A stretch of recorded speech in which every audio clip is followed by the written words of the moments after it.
Welcome to Radio Intentional Decisions this fantastic day, the third day in three intense days and in a live broadcast. My name is Stellan Nordahl.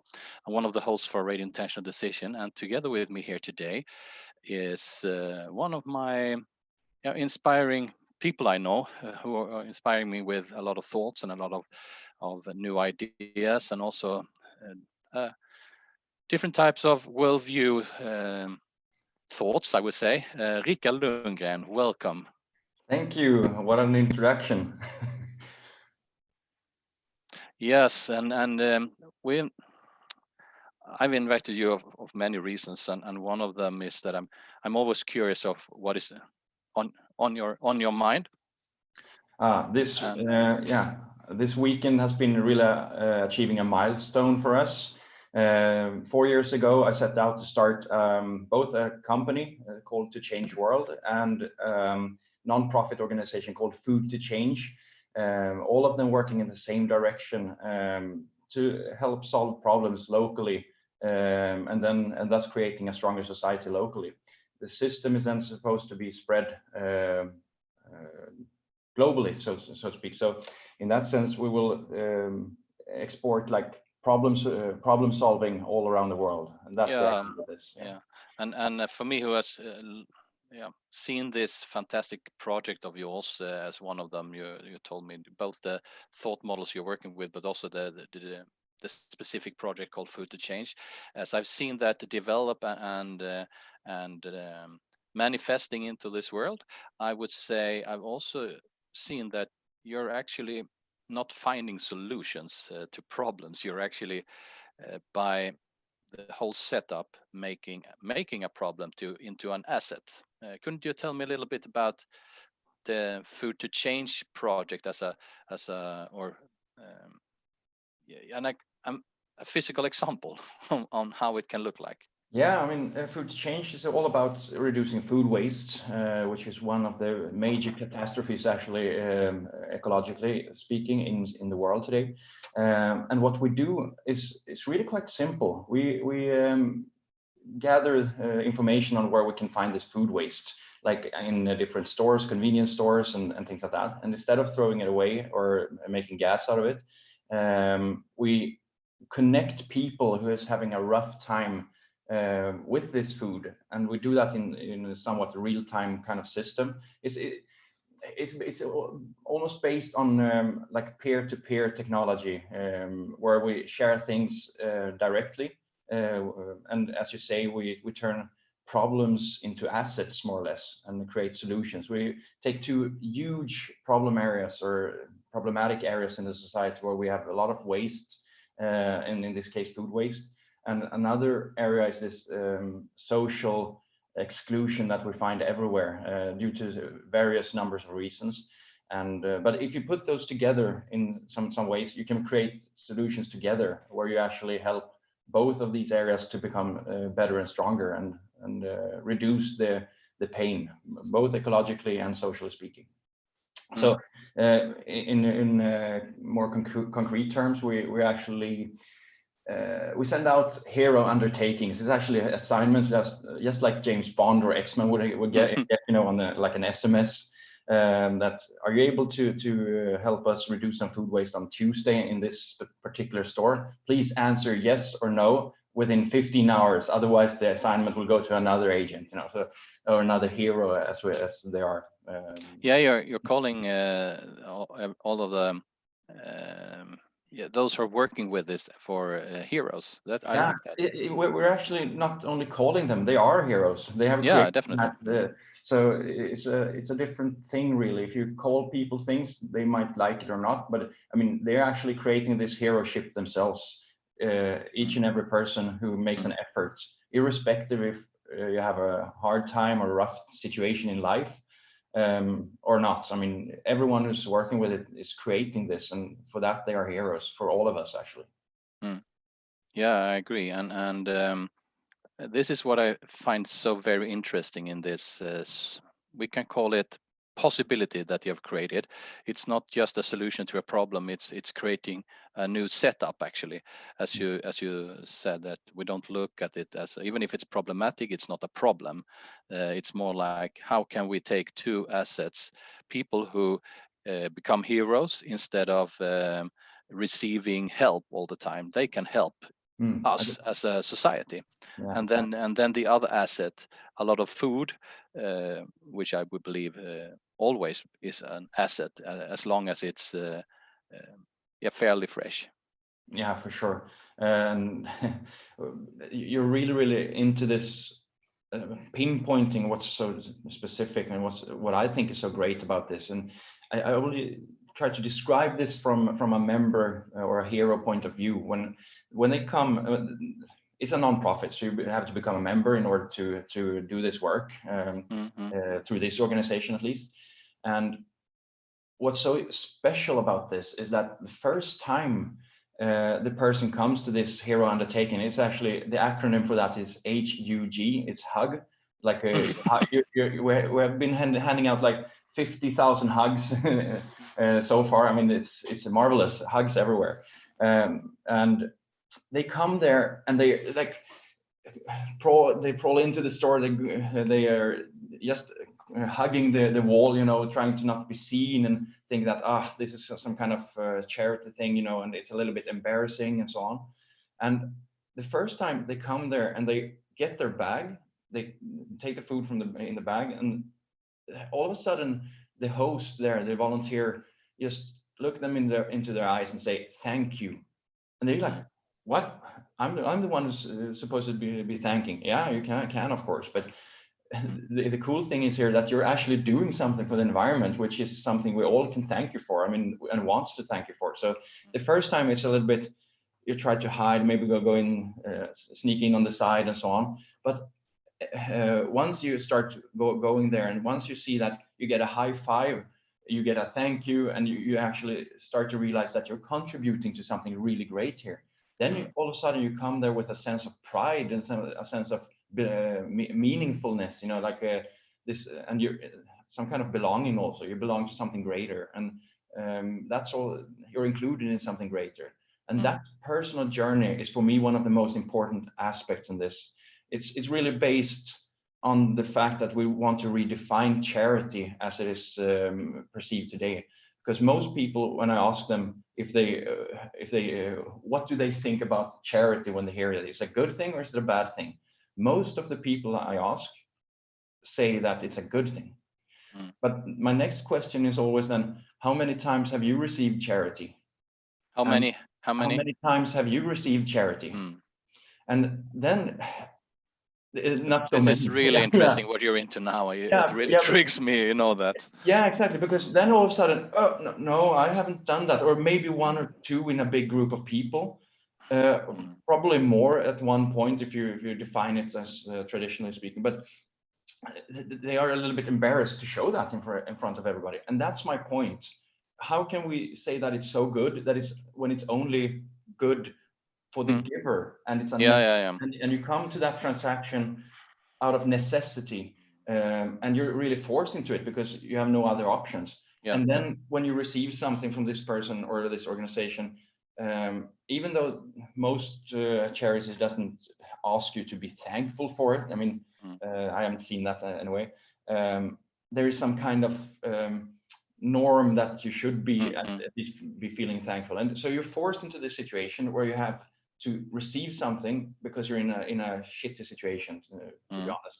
You really are forced to get into that situation, and you need to be thankful for it. It's a little bit, what does that do with the person, with the individual person in the long run, if you have to do that over and over again? It cementizes the situation, I would say. Yeah, exactly. I mean, and then if you look at it that way, charity is actually keeping this system and even maybe reinforcing the system. You need a giver and a receiver to be able. Yeah, and that's very interesting. You can put it in other words also. For instance, if you ask people, if you have a broad audience like 100 people, you should try this. How many in this room would like to help others? And everyone's hand is raised.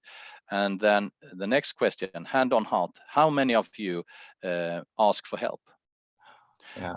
Okay, there are people if you have 100 of them, but I mean you can count them on the hands, the fingers on your hands. Yeah. And for me, it's like, if this is how many that want to help, and this is the level of people asking for help, then we will actually help people by asking for help.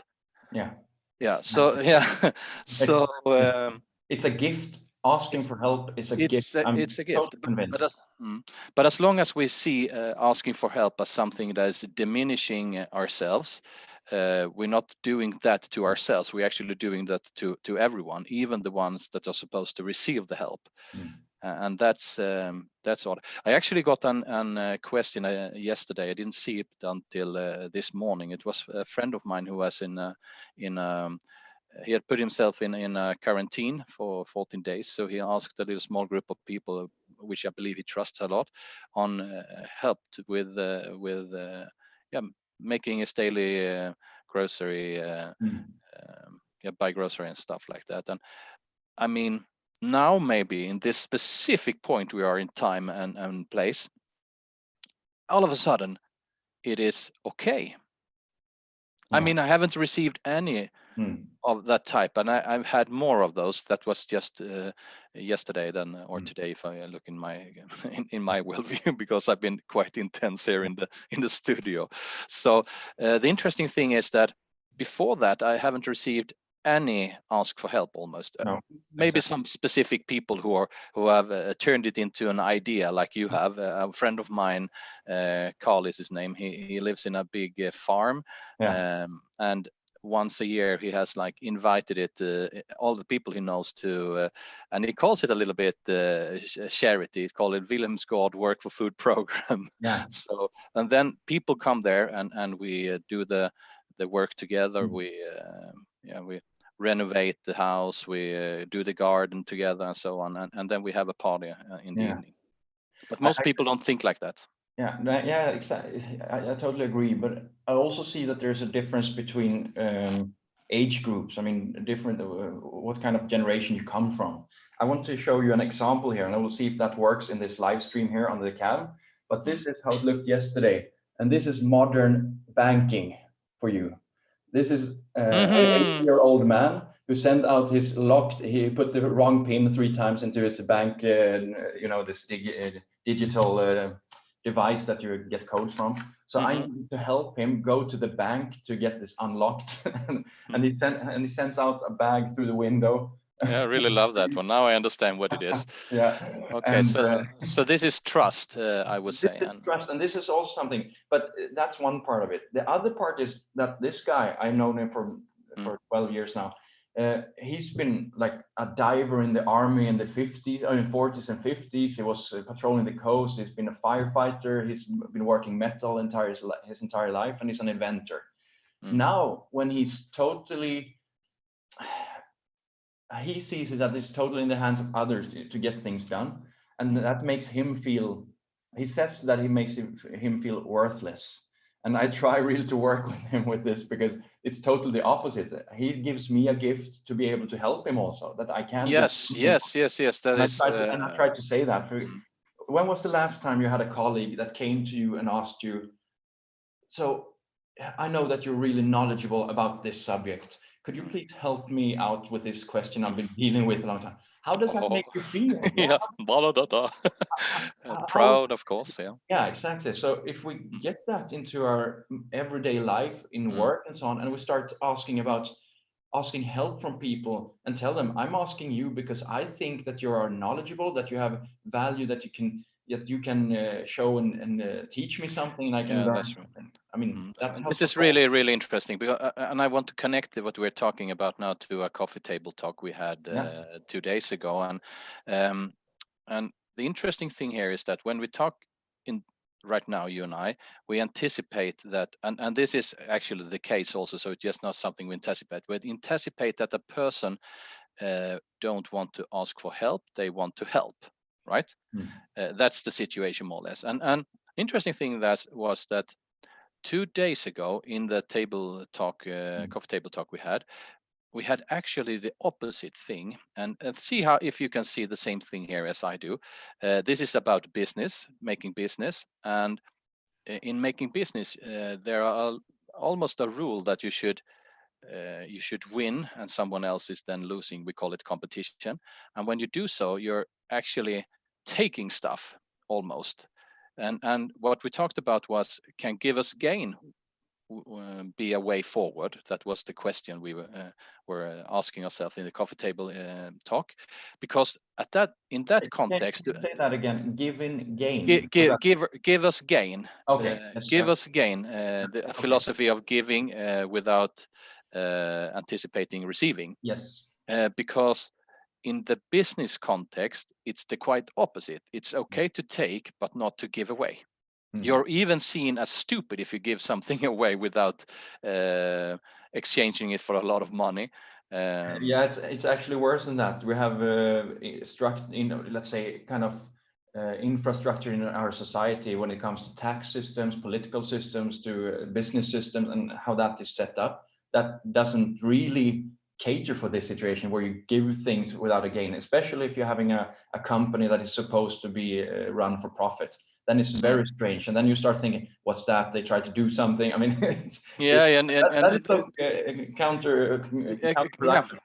counterintuitive also, because on the one side you have persons who don't want asked for help, they don't want to receive, they want to give, and then we have businesses that are the idea is to make profit. That means you have to receive more than you give. I mean, this is an equation that I can't get it right, actually. It's colliding in many ways. Yeah, and I have the benefit to meet a lot of these entrepreneurs and business owners and people who've been in business for a long time. And there's a duality in this, because on one hand, most of them who I met in this profession and in this situation has been willing and wanting to do things for others. I mean, in one way or another. On the other hand, they also have a business to run, and those two things collide, as you say, and that's very strange, because that makes them. I noticed that it's not an easy way to handle, actually. When you sit there and you want to do good things, but in the end, the only thing that matters towards authorities, towards your stakeholders, and so on, is what ends up in the last line in the balance sheet. And this is so interesting, because that balance sheet for me is totally unbalanced. It is. It's unbalanced. It doesn't include the sustainability of the market you're in. You're only trying to take in that balance sheet as it is traditionally written. What if we would have an equation of sustainability built into this, that you need to have like an index of what you're actually contributing to solve or contributing to like into the social area, into the ecological area, and so on, to solve problems, to make things stronger instead of the opposite. So if we could combine that in one way, that would be awesome. If every for-profit company would do that, we also could compare who did enough, who didn't, and so on, and thus, if you have a lot of profit in the end of the year, how much value does it have if you have also destroyed a lot of other things, in the sustainability area. On the opposite side, you might have lesser profit, but it's higher valued if you also have a high score in the other part of the equation concerning the ecological and social things, among others.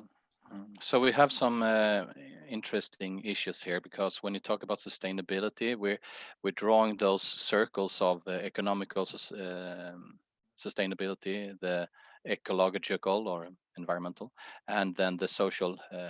We have the three sustainabilities, and in the intersection of those, that is what is sustainable. That is how it is communicated, right? Then the problem is, for me at least, there is three different definitions of sustainability. For the economical sustainability, we're supposed to maximize the pluses.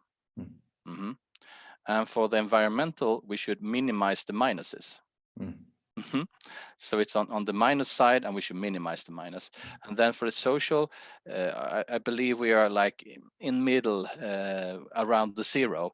You shouldn't disturb anyone else. You shouldn't like. So we have three definitions that are not fit to. They are not sustainable at all. the definitions of sustainability. So maybe we need a new, broader definition that embraces them all. And what you say is actually on the balance, it's unbalanced. Yeah, exactly. And I also had the benefit a couple of years ago to talk to Dr. Catherine Mann. She's been a chief economist for the OECD, and she was then the head of economics in what was it called? The Global Bank, City Global Bank. Yeah. And so she had a broad network. She's been talking to the presidents and things like that in her role as that. So she's supposed to know all these things from that point of view.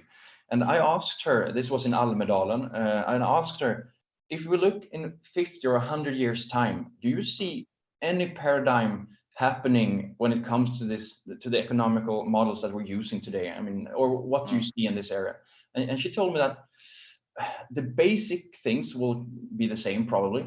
However, there will be a focus shift from only looking at maximizing the pluses, so as the ends of means to an end of everything, to focus more on solving things, solving issues, solving challenges, and thus you earn money. And that was kind of cool to hear from her, at least. I see that we need to do more if we want to yeah, and the interesting thing is that looking. Yeah, sorry, you go first. No, but there needs to be a paradigm. So we can see that our economy how fragile it is, and also that honestly, there's not so many people, if any, that knows how it really works. It's best guesses in a lot of sense, because it's so big and it's so connected in a way. So it's really hard to predict anything. So maybe we need to have some kind of crisis or something that really hits us straight in the face, that this doesn't work anymore. We need to redefine this is now Rick. Yeah, and now at this point we have to or at least all those preconceptions that it needs to be like this, it has to be like this, it has always been like this, and the gain for me is the fall for you. I mean, with that kind of outlook, we have to challenge that, but it takes guts to do that. It really takes guts to do that, and I see that is possible, and I see a total different future.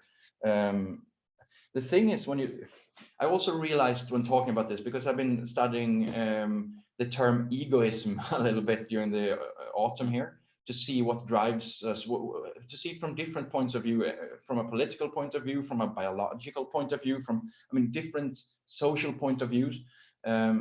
And as soon as you start talking about this, it quickly goes into politics. But I see this is beyond politics as well. You know, it's an ethical framework. We haven't something else. Yeah, yesterday we had an interesting dialogue on leadership in the 21st century, and we were talking about those exact issues that you're pointing at right now. That more or less that the economy is something we decide upon. Actually, it's a mutual decision in one way, and I understand that it's complex, and I understand a lot of things. But I also see that a month ago I could have said, and I also did, that I was what do you say? I thought it was odd that people could see end of the world, but not end of the economical system.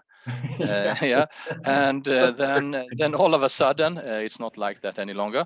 And what was totally impossible half a year ago, for instance, when Greta visited US, she said something like, you have to stop fly. No, that's not possible. So people said, yes, it was. It took 2 days. Yeah, exactly. We see it right now. Yeah. And then I'm a pilot. You should know that. I've been flying for 17 years. Yeah, but you've stopped flying. Yeah, I stopped flying a couple of years ago, yes. And still though, when it comes to a technological point of view, I think that's a really interesting way, because it's so connected to us wanting to explore, us wanting to meet other cultures and things like that. So I see that once this technological breakthrough with higher density batteries and energy type of products and technology, that when it evolves and we will be able to use it more electrically, that will be something, a really cool future to live in, also when meeting people like that. But I want to go back to this, the economical system, and connected to the egoism and what drives us a little bit, and the reason why I wanted to read more about what egoism really is. And I realized that when studying this a little bit, egoism is it's like a layer in an onion. If you go towards the root of the onion, you might call it a survival instinct, maybe, that it protrudes from that. And if you go outwards in the outer layers, it's more about self-fulfillment and things like that. And the further out you go, the less you need to impact other people in a bad way if you want to fulfill it, usually. However, I don't think our society today caters for this. We all know that, most of us know that this drive is one of the strongest drives we have, actually, to survive, and then to maybe find a spouse, create a family, and these kind of things.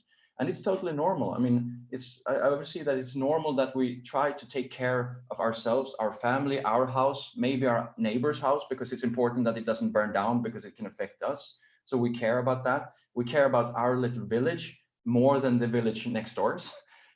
But we care about the municipality more than the other surrounding municipalities. But somewhere we stop being able to feel this strongly about things that is too far away from us. So, and that's somewhat of a human trait, as I see it. So, but our systems say to us that if you do this, then you're bad, and you should have bad conscience, and you're doing bad things when you're doing good things for yourself, in different aspects. So what I would like to do here, or what I want to like to contribute to is to see that, okay, if people are so motivated by this, all of us, why don't we adapt the system around us and use it for better, so that we dampen the bad things about it, and we amplify the good things. So when you're being egoistic, or at least maybe not selfish, but when you're looking to do good things for you and your own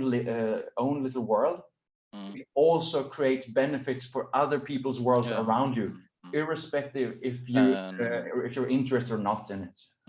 And what you're talking about now is actually coming back to where we started about giving and receiving, and about helping and ask for help. And I guess there is something interconnection here, because of some reason we have separated stuff. We have separated ourselves from Mother Earth. We have separated ourselves from each other. We have separated ourselves from ourselves also. So in doing so, this separation, we also believe that there is some kind of someone else is not doing, someone else should have done, or someone else should do, and this someone else, maybe it's a what do you call it? It's an ism. It's an ism, definitely, but also it's something. Yeah, but it's also maybe a false belief.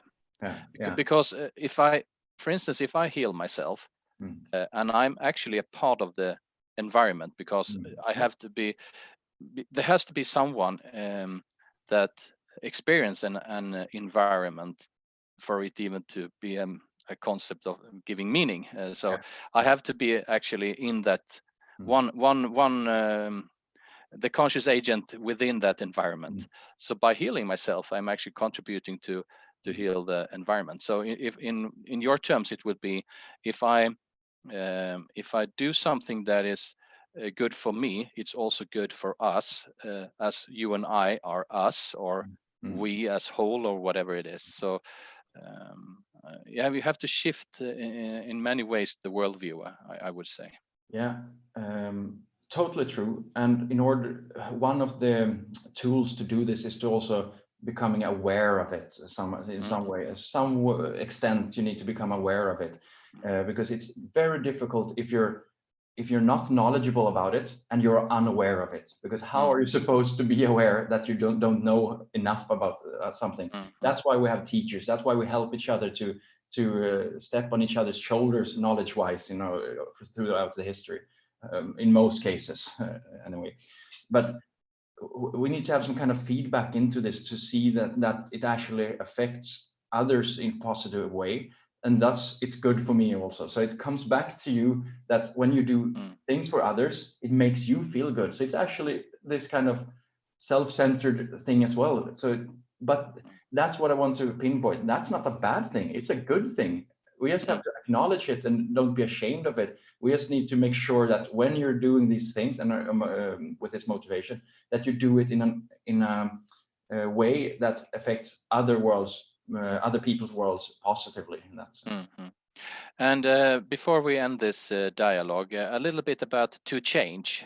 We have talked about in the start the example and the manifest of this food to change. It's a system that we use in Sweden today. You're building up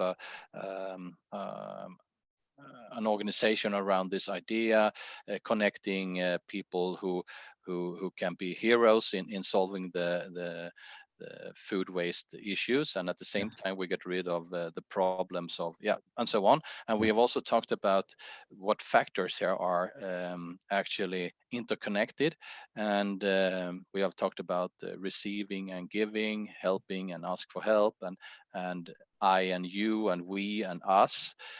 So is there anything else you would elaborate on to change? Yeah, it's only one thing really. It's based on our why. Why are we doing this? Why do we put so much effort in trying to change things? And it's, if I put it in a nutshell, it's that in everything we do, we believe in every person's ability to impact their surroundings, their immediate surroundings.